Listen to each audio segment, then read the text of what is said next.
મોનાબા rotary multi speciality હોસ્પિટલના ખાતમુહૂર્ત કાર્યક્રમમાં આપણી સૌની સાથે મંચ ઉપર ઉપસ્થિત પૂજ્ય મહંત શ્રી જયરામગીરી મહારાજ, મારા સાથી મંત્રી શ્રી ઋષિકેશભાઈ પટેલ, ઊંઝા નગરપાલિકાના પ્રમુખ શ્રી જિજ્ઞાબેન પટેલ, મારા સાથી ધારાસભ્ય શ્રી કિરીટભાઈ પટેલ, શ્રી મુકેશભાઈ પટેલ, શ્રી સરદારભાઈ ચૌધરી, શ્રી રાજેન્દ્રભાઈ ચાવડા, શ્રી સુખાજી ઠાકોર, શ્રી કિરીટભાઈ પટેલ, મહેસાણા જિલ્લા ભાજપ પ્રમુખ શ્રી ગિરીશભાઈ રાજગોર, હોસ્પિટલ નામકરણના દાતા શ્રી ગૌરવભાઈ પટેલ, શ્રી સતીશભાઈ મોહનભાઈ પટેલ, ભવનના દાતા શ્રી સતીશભાઈ ગોવિંદભાઈ પટેલ, શ્રી યોગેશભાઈ પટેલ, અમારા વડીલ મુરબ્બી અને પૂર્વ ધારાસભ્ય શ્રી નારણભાઈ પટેલ, ઊંઝા એપીએમસીના ચેરમેન શ્રી દિનેશભાઈ પટેલ, રોટરી ડિસ્ટ્રિક્ટના ગવર્નર શ્રી નિગમભાઈ ચૌધરી, મહેસાણાના કલેક્ટર શ્રી, આયુષ વિભાગના મેમ્બર શ્રી પિનાકીનભાઈ ત્રિવેદી, આમંત્રિત સર્વે મહાનુભાવો, પ્રેસ મીડિયાના મિત્રો, સૌને મારા નમસ્કાર.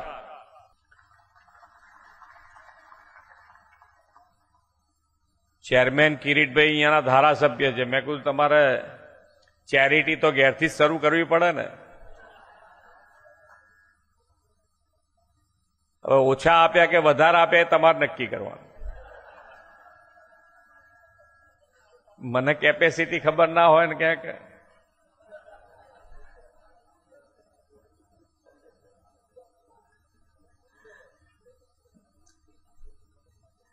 આ પ્રસંગ તમને બધાને ઉત્સાહ પૂરો પાડવાનો છે કે ભાઈ આ સારું કામ થઈ રહ્યું છે, એમાં બધાએ પોતપોતાનું યોગદાન, એકલા પૈસાની વાત આમાં હોતી નથી, સમયનું યોગદાન આપો એ મોટું યોગદાન છે. એટલે આપણે બધાએ અને કેવી રીતે સહભાગી થવું એનો વિચાર કરવાનો. અને આપણા તો વડાપ્રધાનશ્રીનો કાર્ય મંત્ર છે સૌનો સાથ, સૌનો વિકાસ, સૌનો વિશ્વાસ અને સૌના પ્રયાસ. આ કાર્યમંત્રથી જ આપણે બધાએ આગળ વધવાનું છે. આજે વર્લ્ડ સોઇલ ડે અને વર્લ્ડ વોલિયન્ટર ડે છે. સોઇલ એટલે કે ધરતી સાથે જોડાયેલા ધરતી પુત્રો સ્વયંસેવક બનીને જન આરોગ્યના મહાયજ્ઞની આજથી શરૂઆત કરવા જઈ રહ્યા છે. સેવા પરમો ધર્મ અને ભાંગ્યાના ભેરુની આપણી સંસ્કૃતિ છે. સેવા, સખાવત, દાતારી તો આપણા લોહીમાં છે. જીવ માત્રની સેવા એ આપણા સંસ્કાર છે. ઉત્તર ગુજરાતના પનોતા પુત્ર અને યશસ્વી વડાપ્રધાન શ્રી નરેન્દ્રભાઈએ એમના મુખ્યમંત્રી તરીકેના કાર્યકાળમાં ગુજરાતના સર્વાંગી વિકાસનો મજબૂત પાયો નાખ્યો. સાથોસાથ જનકલ્યાણનો અભિગમ અપનાવીને દરેક નાગરિકને આરોગ્ય સુખાકારી મળે તેવી નીતિ રીતિ અમલમાં મૂકી. એક સમય હતો કે છેવાડાના વિસ્તારોમાં લોકોને આરોગ્ય સેવા માટે દૂર દૂર જવું પડતું. શ્રી નરેન્દ્રભાઈએ રસ્તો, વીજળી, પાણી જેવી પાયાની સુવિધાઓ છેવાડાના વિસ્તાર સુધી પહોંચાડી છે. આદરણીય વડાપ્રધાનશ્રીના આ વિઝનના પરિણામે ગુજરાતના અંતરિયાળા ગ્રામીણ વિસ્તારોમાં પણ સુપર સ્પેશિયાલિટી હોસ્પિટલની સેવા આજે મળતી થઈ છે.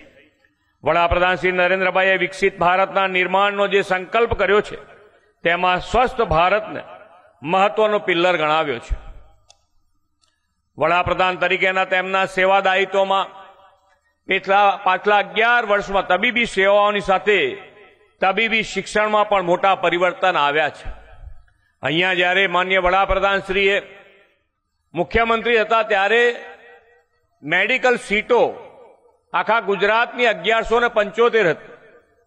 આ મેડિકલ સીટો એમણે શરૂઆતથી જ એની ઉપર ધ્યાન રાખી અને આ સીટો જો વધે તો જ આપણને આ જે સેવા આપણે આપવી છે ગામે ગામ છેવાડાના માનવી સુધી આ સેવા પહોંચાડવી હોય તો ડોક્ટરોની પહેલે આવશ્યકતા.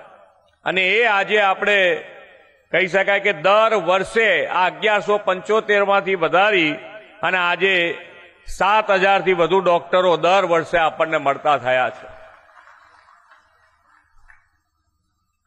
દેશના નાગરિકોનું જીવન સ્વસ્થ રહે અને તેમને ગંભીર બીમારીના સારવારના ખર્ચમાં આર્થિક સહાય મળી રહે તે માટે પ્રધાનમંત્રી જન આરોગ્ય યોજના આયુષ્યમાન ભારત હેઠળ ₹5 લાખ સુધીનું આરોગ્ય કવચ પૂરું પાડ્યું છે. અને આ ગુજરાતમાં આયુષ્યમાન ભારત યોજનામાં આપણે બીજા 5 લાખ ઉમેરીને 10 લાખ સુધીનું આરોગ્ય રક્ષા કવચ જરૂરિયાતમંદોને પૂરું પાડી રહ્યા છીએ. વડાપ્રધાન શ્રી નરેન્દ્રભાઈ મોદીના સ્વસ્થ ભારતના માર્ગે આગળ વધતા રાજ્ય સરકારે પણ લોકોના આરોગ્યની ચિંતા કરી છે. મને લાગે છે ત્યાં સુધી ઋષિકેશભાઈ હતા એ જ વખતે દરેક તાલુકામાં ડાયાલિસિસ સેન્ટર અને દરેક જિલ્લામાં કિમોથેરાપી સેન્ટર આપણે શરૂ કર્યા છે. એટલે અત્યારે જે પ્રમાણે ડાયાબિટીસ અને ડાયાબિટીસ પછીના જે રોગો છે એમાં તમે ડાયાલિસિસ જેવો રોગ હોય તો એક જગ્યાએથી આપણા ગુજરાતમાં ફરવામાં તકલીફ ના પડે અને એને પોતાની સગવડ મળી રહે ડાયાલિસિસ સેન્ટરમાં, એના માટેનો પ્રયત્ન કર્યો છે. આદરણીય શ્રી નરેન્દ્રભાઈએ સ્વાસ્થ્ય સેવા પર ધ્યાન આપ્યું છે અને નિરોગી જીવનશૈલી માટે પ્રેરણા આપી છે. એ જ રીતે ગંભીર રોગોથી પીડાતા દર્દીઓને શ્રેષ્ઠ સારવાર મળી રહે તે પણ વ્યવસ્થા કરી છે. અહીં નિર્માણ પામનાર આ મોનાબાર રોટરી મલ્ટી સ્પેશિયાલિટી હોસ્પિટલ પણ સમગ્ર ઉત્તર ગુજરાત માટે આરોગ્યનું ધામ બનશે એવો મને વિશ્વાસ છે. આ હોસ્પિટલમાં રેડિયોલોજી, સ્ત્રી રોગ સારવાર, આઈસીયુ, મેડિસિન, બાળરોગ, ટ્રોમા વિભાગ, ઓર્થોપેડિક, ડાયાલિસિસ, કિમોથેરાપીની સુવિધાઓ દર્દીઓને ભવિષ્યમાં અહીંયા મળવાની છે. આદરણીય શ્રી નરેન્દ્રભાઈએ 2047 સુધીમાં આત્મનિર્ભર, સ્વદેશી અને સ્વસ્થ સમૃદ્ધ ભારતના નિર્માણનું આહ્વાન કર્યું છે.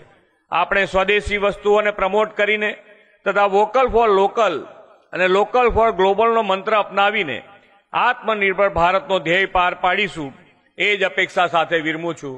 ભારત માતા કી જય. વંદે માતરમ. જય જય ગરવી ગુજરાત. ખૂબ ખૂબ